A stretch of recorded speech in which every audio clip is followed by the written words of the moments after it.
नमस्कार साथियों, स्वागत है आप सभी का आपके अपने YouTube channel Kedarnath classes Uttarakhand में। एक बार फिर से आपके समक्ष आया हूँ एक नवीनतम वीडियो लेकर, जो है हमारा प्रैक्टिस सेट 4। जी हाँ, मिशन 746 जो वैकेंसी है हमारे उत्तराखंड विभाग में आई हुई, तो उसके लिए हमने टेस्ट सीरीज चला रखी है, जिसमें हमने उत्तराखंड के टेस्ट कराए हैं और कुछ टेस्ट हमने मिक्स कराए हैं, जिसमें उत्तराखंड हिंदी एवं सामान्य अध्ययन को रखा गया है। अगर मैं बात करूँ उत्तराखंड की, तो मैंने 3 चंद्रवंश और 3 पवार वंश की टेस्ट सीरीज चलाई है और एक मैंने उत्तराखंड के गुफा शैल चित्रों का टेस्ट लिया है। 7 वीडियो उत्तराखंड के टेस्टों की है, जिनका लिंक आपको डिस्क्रिप्शन में मिलेगा, आप वहाँ से देख लें। उसके बाद जो उत्तराखंड के मिक्स टेस्ट हैं, इससे पहले मैं 3 टेस्ट करा चुका हूं और आज हमारा प्रैक्टिस सेट नंबर 4 होने वाला है, जिसमें मैंने 30 महत्वपूर्ण प्रश्नों को रखा है। आप सभी एक नोटबुक साथ में रख लें और साथ ही साथ क्वेश्चनों को करते चलें, और जो क्वेश्चन आपको नहीं आता हो उसे आप नोटबुक में लिख लें, और जो मैं आपको एक्स्ट्रा क्वेश्चन बताऊं उसे भी नोट कर लेना।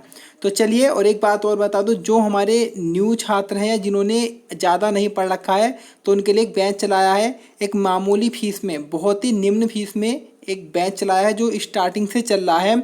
उत्तराखंड हिंदी और जीके बिल्कुल जीरो लेवल से स्टार्ट किया जाएगा और एक बड़े लेवल तक आपको पहुंचाया जाएगा। तो एक बार जानकारी के लिए मेरे कॉन्टैक्ट नंबर 9627313767 पर मैसेज करके उसकी जानकारी ले लें और हमारे टेलीग्राम व्हाट्सअप चैनल पर भी जुड़ जाए। तो चलिए, समय खराब ना करते हुए स्टार्ट करते हैं आपका प्रैक्टिस सेट नंबर 4। तो हमारा पहला प्रश्न है, क्वानू मेला चक्राता में किस अवसर पर लगता है? तो हम क्वानू मेला की बात करें तो यह लगाया जाता है दिवाली के अवसर पर। ऑप्शन बी बिल्कुल सही है। और कई बार क्वेश्चन ऐसे भी मालूम कर लेते हैं कि क्वानू मेला कहाँ लगता है? चक्राता। और चक्राता कहाँ पर है? आपके देहरादून में स्थित है। तो दिवाली के अवसर पर ये क्वानू मेला चक्राता में लगता है। क्वेश्चन नंबर 2 है, उत्तराखंड अधीनस्थ सेवा चयन आयोग कब स्थापित हुआ, जिसे हम यूके ट्रिपल एस सी के नाम से जानते हैं, और जिसके अंतर्गत ही ये 746 वैकेंसी आई है। तो उसकी स्थापना की गई थी 17 सितंबर 2014 में। तो ऑप्शन बी बिल्कुल सही है। क्वेश्चन नंबर 3 है, किस क्षेत्र का प्राचीन नाम मकरपुर था? तो प्रश्न का सही उत्तर होगा ऑप्शन ए, खटीमा का प्राचीन नाम मकरपुर था। इस प्रकार से काफ़ी क्वेश्चन आ जाते हैं एग्जाम में, तो ऐसे क्वेश्चनों को जरूर नोट करके चलिएगा। क्वेश्चन नंबर 4 है, हर्षदेव ओली के राजनीतिक गुरु कौन थे? तो ऑप्शन ए बिल्कुल सही होगा, मोतीलाल नेहरू जी, जो कि पंडित जवाहरलाल नेहरू के पिताजी थे। तो ये हर्षदेव ओली के राजनीतिक गुरु थे। जैसे आपके सुभाष चंद्र बोस के आ जाते हैं कि सुभाष चंद्र बोस के राजनीतिक गुरु कौन थे? जो चित्तरंजन दास सुभाष चंद्र बोस के राजनीतिक गुरु थे। इसी प्रकार से महात्मा गांधी के राजनीतिक गुरु कौन थे? तो गोपाल कृष्ण गोखले जी महात्मा गांधी के राजनीतिक गुरु थे। और अगर गोपाल कृष्ण गोखले के भी राजनीतिक गुरु पूछ लिए जाए तो एमजी रनाडे, महागोविंद रनाडे गोपाल कृष्ण गोखले के राजनीतिक गुरु थे। तो देखो, अगर आपको स्टडी बेटर स्टडी करनी है तो अब आपको एक्स्ट्रा क्वेश्चन भी नोट करके चलने पड़ेंगे। एक क्वेश्चन से जब तक आप 8 से 9 या 10 क्वेश्चन नहीं बनाना सीखोगे तो आप एग्ज़ाम क्वालिफाई नहीं कर सकते, क्योंकि नॉर्मल तो हर कोई पढ़ रहा है। अगर 1 लाख फॉर्म गिरा है तो 60-70 हज़ार नॉर्मल पड़ता है, लेकिन सिलेक्शन तो बहुत कम का होना है। तो जो कुछ अलग ट्रिक अपनाएगा उसी का सिलेक्शन होगा। इसलिए एक्स्ट्रा पॉइंटों को साथ में लिख लिया करें, क्योंकि ऐसा लिखने से ये प्रश्न याद जल्दी होते हैं और कम समय में हम बहुत सारी पढ़ाई भी कर लेते हैं। चलिए, क्वेश्चन नंबर 5 है, उत्तराखंड में प्रथम बार पंचायती राज व्यवस्था कहाँ देखने को मिली थी? तो प्रश्न का सही उत्तर होगा ऑप्शन सी, चंपावत में सबसे पहले पंचायती राज व्यवस्था देखने मिली थी। और अगर आपका आ जाए कि भारत के लेवल पर पंचायती राज व्यवस्था सबसे पहले कहाँ आई, तो राजस्थान के नागौर जिले में 1959 में सबसे पहले पंचायती राज व्यवस्था को लागू किया गया था। पंचायत राज दिवस कब है आपका? 24 अप्रैल है। Last time UK triple S C के एग्जाम में आ चुका है। और आपके पंचायती राज मंत्री कौन है? नरेंद्र सिंह तोमर जी। और पंचायतों को संवैधानिक दर्जा किस वर्ष मिला? वर्ष 1993 में। और आपका संविधान संशोधन था 73वां संविधान संशोधन 1993 के द्वारा पंचायती राज व्यवस्था को संवैधानिक दर्जा दिया गया। क्वेश्चन नंबर 6 है, डोईवाला चीनी मिल की स्थापना कब हुई?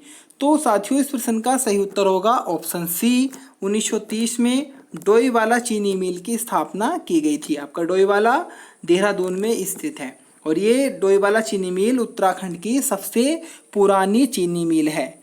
तो ऑप्शन सी बिल्कुल सही है। तो अगर क्वेश्चन आ जाए साथियों कि चीनी का कटोरा भारत के किस राज्य को कहा जाता है, तो उत्तर प्रदेश को चीनी का कटोरा कहा जाता है। और अगर विश्व में मालूम कर ले कि किस देश को चीनी का कटोरा कहा गया, तो क्यूबा देश को चीनी का कटोरा कहा जाता है। चलिए क्वेश्चन नंबर 7 है, आसन बैराज का निर्माण किस वर्ष किया गया था? तो प्रश्न का सही उत्तर होगा ऑप्शन बी, 1967 में आसन बैराज का निर्माण किया गया था। क्वेश्चन नंबर 8 है, रामशिला मंदिर कहाँ पर स्थित है? तो ऑप्शन बी बिल्कुल सही होगा, अल्मोड़ा में रामशिला मंदिर स्थित है। और आपका अल्मोड़ा को बाल मिठाई का घर कहा जाता है, ये आपको पता होगा। चलिए क्वेश्चन नंबर 9 की तरफ बढ़ते हैं। क्वेश्चन नंबर 9 है, गोरापंत को किस वर्ष पद्मश्री से नवाजा गया? तो पद्मश्री गोरापंत जी को, जिन्हें शिवानी के नाम से भी जाना जाता है, तो 1981 में इन्हें पद्मश्री पुरस्कार मिला था। ऑप्शन डी बिल्कुल सही है। साथियों इस प्रकार के अटपटे क्वेश्चन काफ़ी मालूम किए जाते हैं आज के समय में एग्ज़ाम में, खासकर उत्तराखंड के एग्ज़ाम में। और उत्तराखंड एक टफ लेवल का ही आजकल आता है, तो इसलिए थोड़ा टफ पढ़ें। नॉर्मल तो पढ़ना ही है, इजी तो सब पढ़ते हैं, लेकिन टफ भी हमें कुछ हार्ड क्वेश्चन भी पढ़ के चलने हैं। चलिए क्वेश्चन नंबर 10 है, उत्तराखंड कितना सच और कितना छल पुस्तक के लेखक कौन हैं?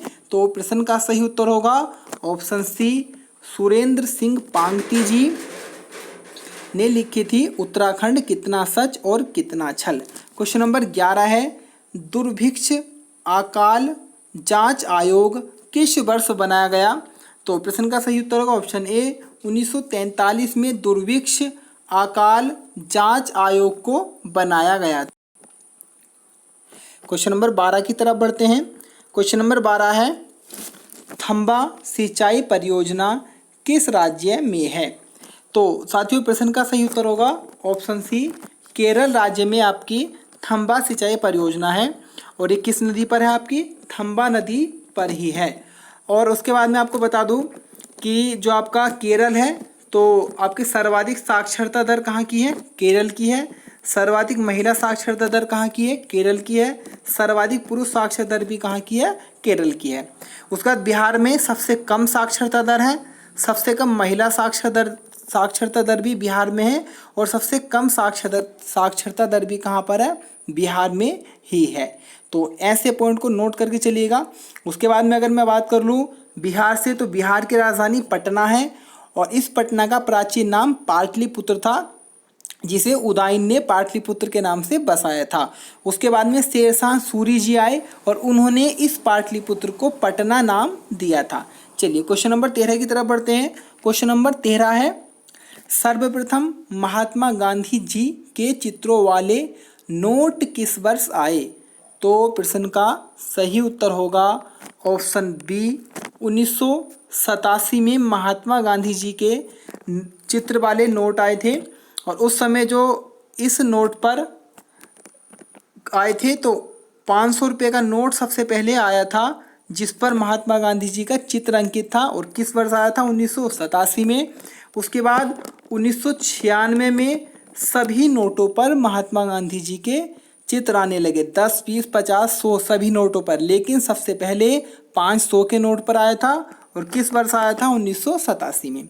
चलिए क्वेश्चन नंबर 14 की तरफ बढ़ते हैं। क्वेश्चन नंबर 14 है, सीमा निर्धारण के समय डुरुंड रेखा किन देशों के मध्य थी? तो प्रश्न का सही उत्तर होगा आपका ऑप्शन सी, भारत और अफगानिस्तान के मध्य डुरुंड रेखा थी जिस समय इसका निर्धारण किया गया था। तो ऑप्शन सी बिल्कुल सही होगा।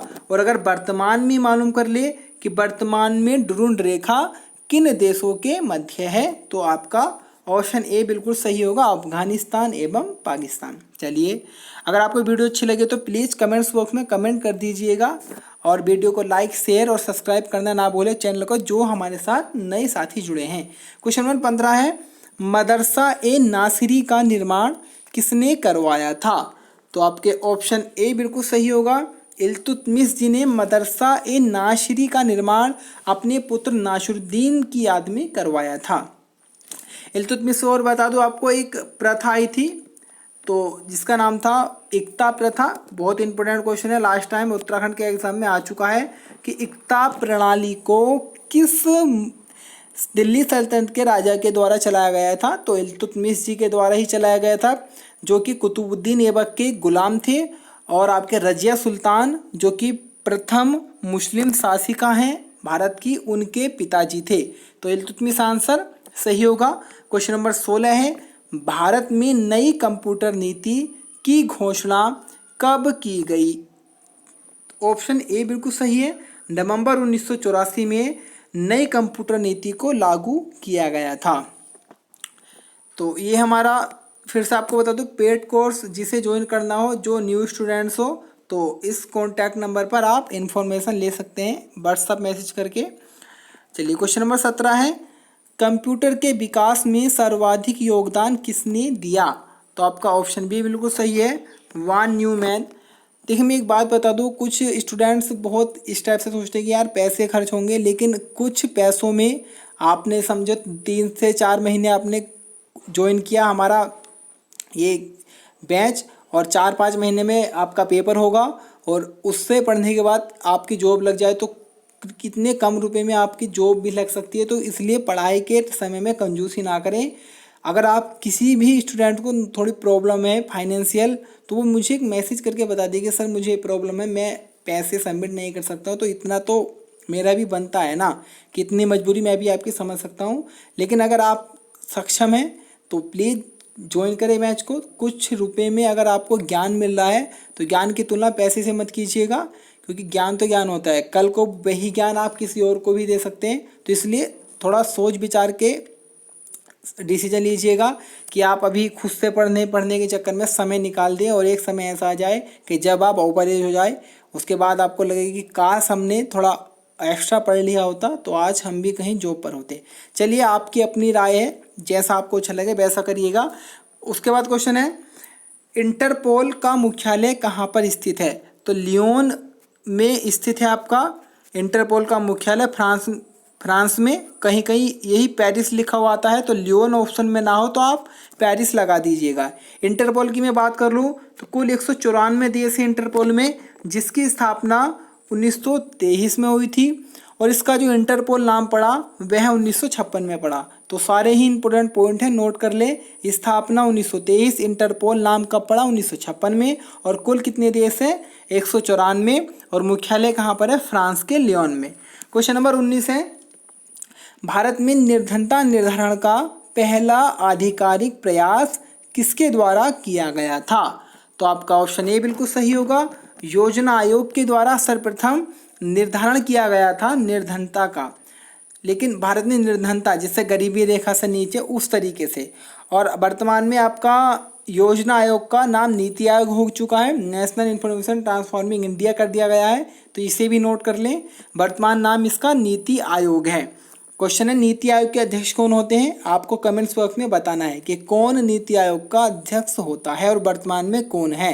क्वेश्चन नंबर 20 है, वर्तमान पुरुष हॉकी टीम के कोच कौन हैं? तो प्रश्न का सही उत्तर होगा ऑप्शन बी, ग्राहम रीड, जो कि एक ऑस्ट्रेलिया के खिलाड़ी थे पहले, और वो वर्तमान में भारतीय पुरुष हॉकी टीम के कोच हैं। मनप्रीत सिंह की बात में कर लूं तो मनप्रीत सिंह वर्तमान हॉकी टीम के कप्तान हैं भारत की। और धनराज पिल्ले और अर्जुन हलाप्पा की बात कर लूं तो इनका संबंध भी हॉकी से रहा है, ये पूर्व हॉकी खिलाड़ी हैं दोनों। तो सारे पॉइंटों को नोट कर लें। उसके बाद क्वेश्चन नंबर 21 है, बट पीपल के लेखक कौन हैं? तो प्रश्न का सही उत्तर होगा आपका ऑप्शन सी, रामधारी सिंह दिनकर ने बट पीपल को लिखा था। तो ऑप्शन बी बिल्कुल सही है। क्वेश्चन नंबर 22 है, गोबर गणेश उपन्यास के लेखक कौन हैं? तो गोबर गणेश उपन्यास के जो लेखक हैं वह आपके रमेश चंद्र साहा जी हैं। तो ऑप्शन ए बिल्कुल आपका सही होगा। क्वेश्चन नंबर 23 की तरफ बढ़ते हैं, क्वेश्चन नंबर 23 है, शैलेश मटियानी की मृत्यु किस वर्ष हुई थी? तो दिल्ली में 2001 में शैलेश मटियानी जी की मृत्यु हुई थी। तो ऑप्शन डी बिल्कुल सही है, 2001 में। यहाँ पर मैंने कुछ मेन पॉइंट लिख रखे हैं शैलेश मटियानी जी से संबंधित, इन्हें एक बार देख लें। सबसे पहले हम बात करें तो शैलेश मटियानी जी का जन्म 14 अक्टूबर 1931 को अल्मोड़ा के बाड़े छीना में हुआ था। जन्म 14 अक्टूबर 1931 को अल्मोड़ा के बाड़े छीना में। मृत्यु की बात कर लूँ तो 24 अप्रैल 2001 को दिल्ली में इनकी मृत्यु हुई थी।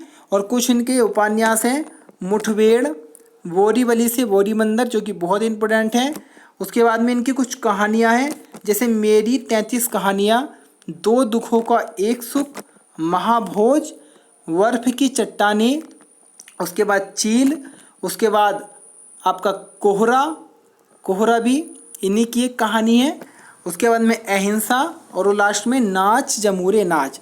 तो सभी इंपॉर्टेंट है, क्योंकि जो उत्तराखंड ने अपना सिलेबस जारी किया था उसमें गद्य पद के सारे कवि लिखे थे और उन कवि में शामिल हैं आपके शैलेश मटियानी जी।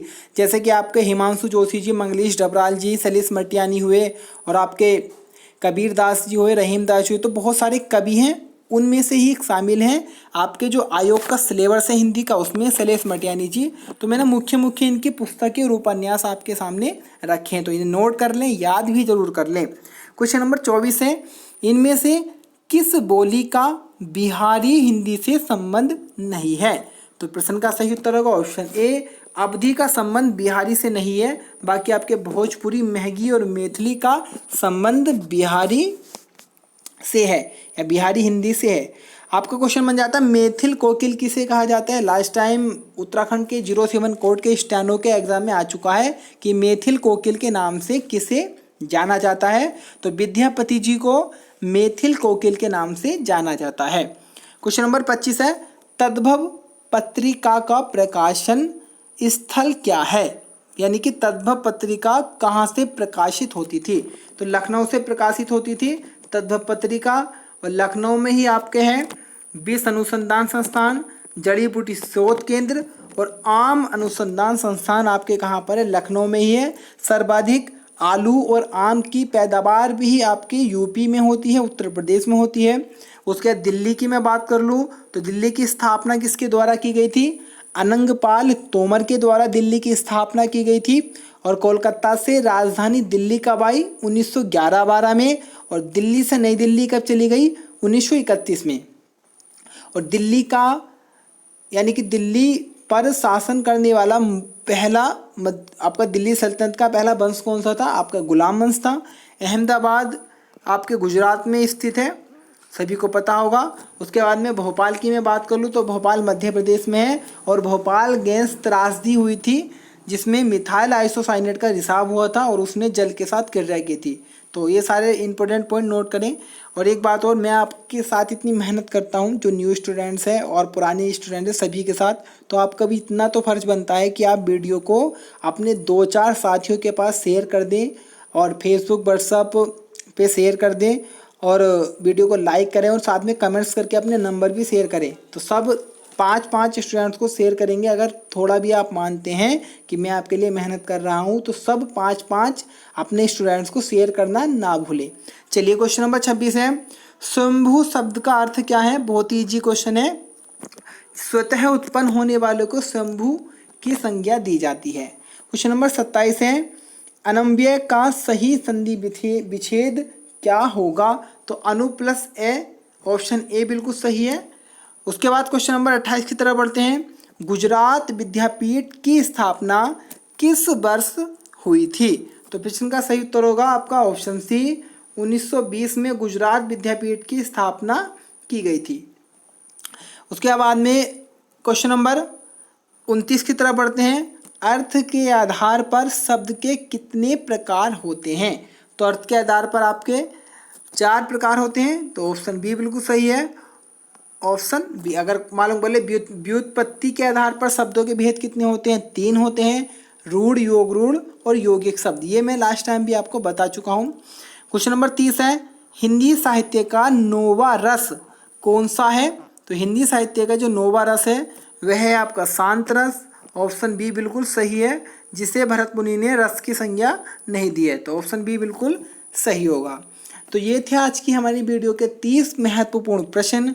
अगर आपको हमारी वीडियो अच्छी लग रही हो और आप भी चाहते हैं लगातार हमारे साथ जुड़ना और डेली एक बेहतरीन टेस्ट प्राप्त करना, तो हमारे साथ जुड़ें। हमारा यूट्यूब चैनल है केदारनाथ क्लासेस उत्तराखंड, हमारे साथ जुड़ें और केदारनाथ क्लासेस परिवार को बड़ा बनाएं और बड़ा बनाने में सहयोग भी दें, क्योंकि आप जब तक शेयर नहीं करेंगे तब तक इसके बारे में पता नहीं लगेगा। तो मैं तो यही कहूँगा कि यार प्लीज़, मैं कुछ आपसे ले नहीं रहा हूँ, सिर्फ इतना चाहता हूँ कि आप वीडियो को शेयर कर दें 4 से 5 जगह, एक लाइक कर दें और साथ ही साथ कमेंट्स करके मुझे बता दिया करें कि आपको वीडियो कैसी लगी है।